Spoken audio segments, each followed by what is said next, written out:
अस्सलामु अलैकुम वरहमतुल्लाहि वबरकातुहू। दोस्तों, मैं हूं फैद मलिक और आप देख रहे हैं हमारा यूट्यूब चैनल इस्लामिक दुनिया। तो वीडियो को शुरू करने से पहले मैं आपसे एक गुजारिश करता हूं कि अगर आप हमारे चैनल पर पहली बार आए हैं तो आप हमारे चैनल को सब्सक्राइब कर लें और साथ में बेल का आइकन को भी क्लिक कर दें ताकि हमारी हर नई आने वाली वीडियो सबसे पहले आपको मिलती रहे। चलिए वीडियो शुरू करते हैं। दोस्तों, मेरे एक दोस्त ने अपनी शादी की पहली रात का एक वाकया मुझे बताया है। इसको सुनने के बाद मुझे लगा कि ये वाकया आप लोगों के साथ भी शेयर करना चाहिए ताकि ये इबरतनाक किस्सा आप लोगों तक भी पहुंच जाए और आप लोगों में से कोई भी शख्स इस तरह की गलती करके अपनी जिंदगी खराब ना कर बैठे। इसलिए आज की वीडियो खास आपके लिए बनाई जा रही है। आप लड़का हो या लड़की, इस वीडियो को आखिर तक जरूर देखिएगा।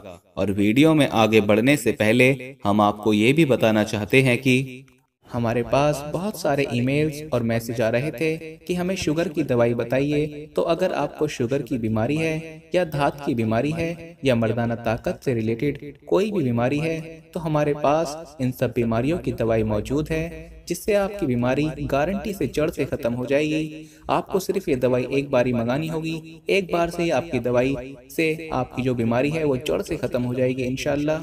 हमारे जो आलिम हैं उन्होंने इस दवाई पर पढ़ाई की है, वसाइफ किए हैं। तो अगर आप दवाई मंगवाना चाहते हैं तो हम कुरियर से आपके पास दवाई भेज देंगे। दवाई के प्राइस भी ज़्यादा हाई नहीं है। दवाई मंगवाने के लिए आप स्क्रीन पर दिए गए नंबर पर व्हाट्सएप करके दवाई ऑर्डर कर सकते हैं और ज़्यादा जानकारी के लिए आप व्हाट्सएप पर मैसेज करें। मेरा एक दोस्त जिसका नाम वसीम है, उसने अपनी शादी का एक अजीब वाकया मुझे बताया है। यहाँ पर हम आपको ये भी बता दें कि ये कोई मनगढ़ंत कहानी या किस्सा नहीं है, बल्कि ये एक सच्चा वाकया है। दोस्तों, वसीम बताता है कि चंद महीने पहले मेरी शादी हुई और शादी की पहली रात मेरे लिए बड़ी अजीब रात थी और मुझे समझ नहीं आ रहा था कि जब मैं पहली बार अपनी बीवी के पास जाऊं तो उसको क्या बोलूं, यानी कि मैं उससे क्या बातें करूं।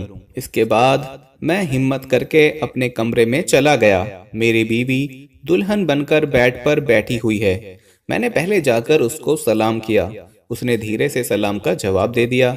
उसके बाद मैं उसके पास जाकर बैठ गया और मैंने जैसे ही उसको हाथ लगाना चाहा तो वो हड़बड़ाकर उठ खड़ी हुई और कहने लगी, खबरदार, अगर मुझे हाथ लगाया तो मुझे हाथ मत लगाना। ये देखकर मैं हैरान हो गया और मैंने कहा कि तुम तो मेरी बीवी हो, आज हमारी शादी हुई है, हमारी पहली रात की यादों को इस तरह खराब मत करो। ये सुनकर मेरी बीवी कहने लगी कि मुझे हाथ मत लगाना, मैं किसी और से मोहब्बत करती हूँ और हमारी ये शादी जबरदस्ती की शादी है, जबकि मेरे घर वालों ने मेरी मर्जी के खिलाफ ये शादी की है। याद रखना, तुम जो मर्जी कर लो, लेकिन मेरी मोहब्बत कभी हासिल नहीं कर पाओगे।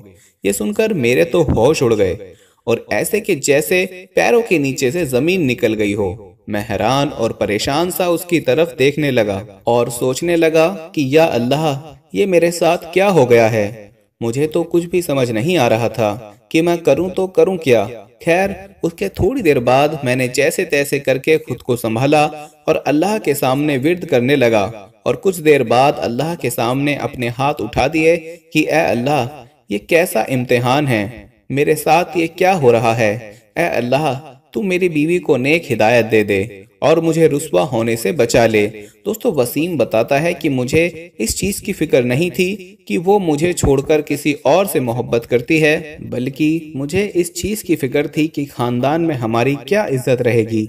मैं मिडिल क्लास फैमिली से ताल्लुक रखने वाला लड़का था और अगर हमारे यहाँ ऐसा किसी के साथ हो जाता है तो उसकी इज्जत का जुलूस निकल जाता है। और फिर कई बातें मेरे जहन में घूमने लगी कि अगर ये कल घर जाकर ये कह देती है कि ये लड़का नामर्द है और मैं इस घर में वापस नहीं जाऊंगी, और अगर ये अपने घर जाकर वापस नहीं आई तो फिर मेरी इज्जत का क्या होगा। एक बार तो मैंने सोचा कि ये मेरी बीवी है और अगर मैं इसके साथ जबरदस्ती भी कर लेता हूँ तो भी मुझे कोई गुनाह नहीं होगा, ये मेरे निकाह में आई है। मगर फिर मेरे दिल ने ऐसा करना गवारा ना किया। खैर, मैंने खुद को हौसला दिया और सोचा कि इससे बात तो करूं और पूछूं कि अगर ऐसी बात थी तो तुमने मुझे पहले क्यों नहीं बताया। मगर मुझे ये भी गवारा ना हुआ कि मैं इससे कोई बात करूं। मेरे दिल ने कहा कि मैं इस औरत से क्या कहूं कि जिसने मुझे धोखा दिया है। और फिर इस तरह मैं अल्लाह से शिकायत करता हुआ सो गया कि जब उसको किसी और से मोहब्बत थी तो उसने मेरे साथ निकाह ही क्यों किया, या फिर अगर ऐसी कोई बात थी तो मुझे पहले क्यों नहीं बताया। अगर मुझे पता होता तो मैं किसी तरह बात को हैंडल कर लेता, ना ही बात शादी तक पहुंचती और ना ही हमारे लिए कोई मुश्किल खड़ी होती। इस तरह की बातें सोचते हुए मैं सो गया। उसके बाद सुबह हो गई। उसके घर वाले उसको लेने आ गए तो वो चुपचाप अपने घर वापस चली गई। उसके बाद कई रोज तक उसकी कोई खैर खबर ना हुई, यानी कि उससे कोई भी बात ना हुई। मगर कुछ दिन बाद उसकी माँ का फोन आया और वो कहने लगी, बेटा आप अपनी बीवी को लेने नहीं आए। तो ये सुनकर मैं हैरान रह गया और सोचने लगा कि शायद उसे अकल आ गई हो और उसने आने के लिए हाँ कर दी होगी। ये सोचकर मैं उसे लेने के लिए ससुराल पहुंच गया। मैंने वहां पर भी उससे बात नहीं की, किसी को कुछ नहीं बताया और चुपचाप उसे वहां से लेकर अपने घर वापस आ गया। घर वापस आने के बाद मुझे पता चला कि उसमें कोई फर्क नहीं आया है और वो वैसी ही है जैसी पहली रात थी, और वो अपने घर वालों की वजह से मेरे साथ आई है। और फिर अब घर की छत पर चढ़कर मेरी बीवी किसी के साथ घंटों फोन पर बात करने लगी। मगर मैंने उससे कभी इस बारे में नहीं पूछा कि वो किससे बातें करती है। बस एक ही दिन उससे कहा था कि वो अपनी जिंदगी इस तरह घुट घुट कर क्यों जी रही है, अगर तुम्हें तलाक चाहिए तो मैं दे देता हूँ। फिर वो कहने लगी कि मुझे तलाक नहीं चाहिए। अब वो मेरे साथ ना चाहते हुए भी रहने लगी, मगर उसने मेरे साथ कभी भी बीवी जैसा सलूक ना किया और ना ही कभी मैंने उसे परेशान किया और ना ही कभी उसके साथ जबरदस्ती करने की कोशिश की। दोस्तों, वसीम ने बताया कि मैं गरीब घर का लड़का हूँ और हमने सारी जमा पूंजी शादी पर खर्च कर दी थी और इसी तरह हमारे दिन गुजरने लगे। मैं दिन में काम करने चला जाता था और शाम को वापसी पर अपना खाना साथ ले आता था और रात को उसी खाने को खाकर सो जाता था। मैं जब भी घर आता तो मुझे मेरी बीवी फोन पर किसी से बात करते ही मिलती। ये देखकर मेरा दिमाग तो खराब होता, मगर मैंने उससे कभी इस बारे में कुछ नहीं कहा और उससे कभी भी इस बारे में नहीं पूछा कि वो किससे बातें करती है। एक दफा की बात है कि रात को मैं सोया हुआ था और मेरे फोन की घंटी बजी। मैंने देखा कि फोन मेरे किसी दोस्त का है। मैंने फोन उठाया तो मेरे दोस्त ने कहा कि भाई तुम्हारी बीवी कहाँ है? तो मैंने कहा यही है। तो वो कहने लगा नहीं, वो यहाँ एक होटल पर एक लड़के के साथ बैठी हुई है। मुझे पहले तो उसकी बात पर यकीन नहीं आया, मगर मैंने जब उठकर देखा तो मेरी बीवी मुझे कहीं नजर न आई। तो मुझे इस पर बहुत गुस्सा आया और इतना आया कि गुस्से से मेरा दिमाग फटने लगा। मैं फौरन उस होटल पर पहुंचा और देखा कि वाकई वो मेरी बीवी बैठी किसी लड़के के साथ गुलछर्रे उड़ा रही थी।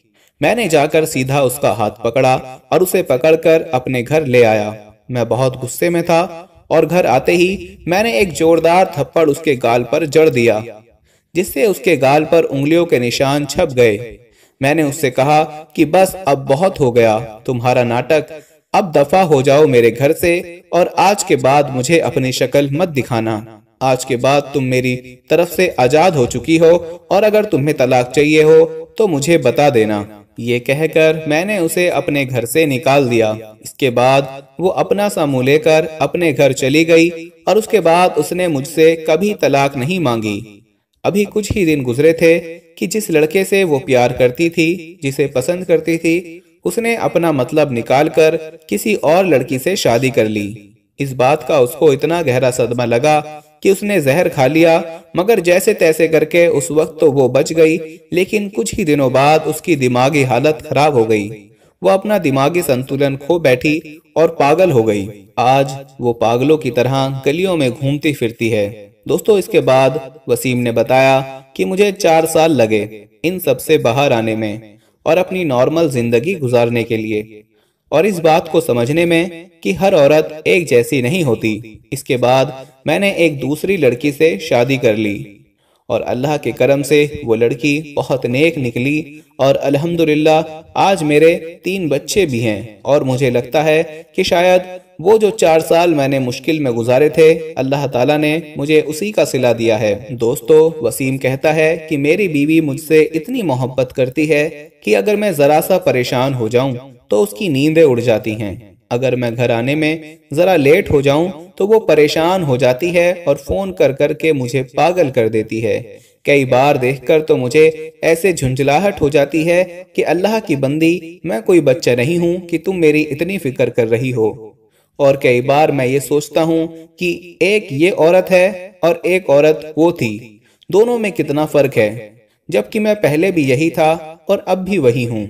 और इन दोनों में कितना फर्क है। पहली बीवी ने किसी के फरेब में आकर अपनी दुनिया और आखिरत को खराब कर लिया, मगर अब भी कुछ लोग ऐसे हैं जो ये कहते हैं कि मैं एक जालिम इंसान हूँ और मैंने इतने जुल्म किए हैं कि मेरी पहली बीवी पागल हो चुकी है। अब मैं लोगों को क्या बताऊं कि उसके साथ क्या हुआ है। दोस्तों, एक बात आप याद रखें कि हराम मोहब्बत का अंजाम हमेशा जिल्लत और रुसवाई हुआ करता है। और ये भी बहुत बड़ी बेवकूफ़ी होती है कि किसी से नाजायज रिश्ता रखने से जिंदगी संवर जाएगी। इसलिए आजकल की लड़की और लड़कों को चाहिए कि वो अपने माँ बाप के खिलाफ कभी भी ना जाएं और उनके खिलाफ ऐसा कोई भी काम ना करें, और घर वाले जहां उनकी शादी करें तो वो उसके साथ सब्र करके हंसी खुशी अपनी जिंदगी गुजारें। इंशाअल्लाह आपकी दुनिया और आखिरत संवर जाएगी। दोस्तों, दुआ है कि अल्लाह पाक हम सबको सीधे रास्ते पर चलने की तौफीक नसीब फरमाए और हमें गुनाह से बचाए। आमीन सुम्मा आमीन।